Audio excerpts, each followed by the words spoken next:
So there's a science behind the drumsticks? There's a science behind the drumstick, man. It's not just a couple of pieces of wood in your hands that the drummer beats with. You know, they come in all sizes and lengths, different types of woods, the shapes, the colors, how they're cut, different shoulders, different fulcrum points and balance. It's like when you go to Modell's and you're looking at baseball bats. Yeah. You know what I mean? Like the baseball bats all have different.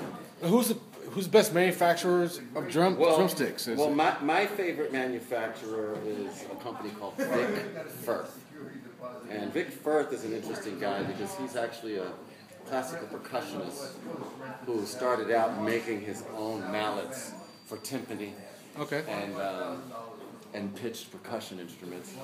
And then he started making drumsticks, but initially it was kind of aimed at classical musicians, and they were super high quality.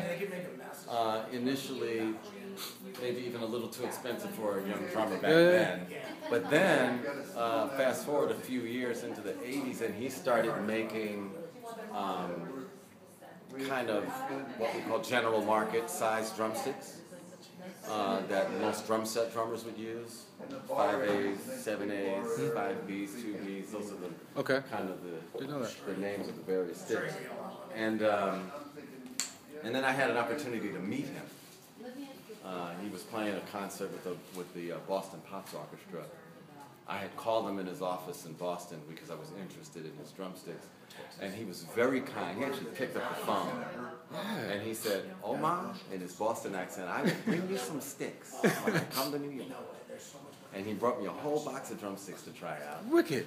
And that was over 30 years ago. We've been friends and partners ever since. And he actually helped me design my own signature model drumstick, which we started selling like 15 years ago.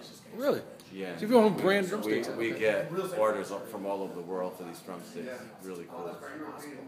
And yeah. Do you have a website, or how do people find you if they want to say hello? OmarHakim.com. Actually, we're redoing the site. Okay. And the new site's, I think it should go live this weekend. It's like, my guy did a very nice job on it. It's kind of a little more history based now. So we'll have like a section of like all of the records that I played on, and some of them you'll actually be able to click on and hear certain songs. Yeah, it's really cool. I'm glad, like he's bringing me into the 21st century with my. I'm stepping it up. Yeah. With my website, and I'm gonna be a better Facebook friend. Yeah. Curious. I don't always check. I'm the worst Facebook friend ever. That's why you have somebody do it for you. Yeah, I know, right? Like, how do all of my friends that are musicians, how do they have like all of these posts? I realize they're not doing it. They're not doing it. And I was just curious, any drummer influenced you as a kid? I mean, many drummers. Okay. Many drummers. The first drummers I remember hearing as a kid were Art Blakey. He had a band called the Jazz Messengers. And Buddy Rich, loved him. Elvin Jones, who in the 1960s was drumming for jazz legend saxophonist John Coltrane. I also love Max Roach. Yeah, I love Max Roach. So those are the kind of the drummers that influenced me as a kid. But then there was also,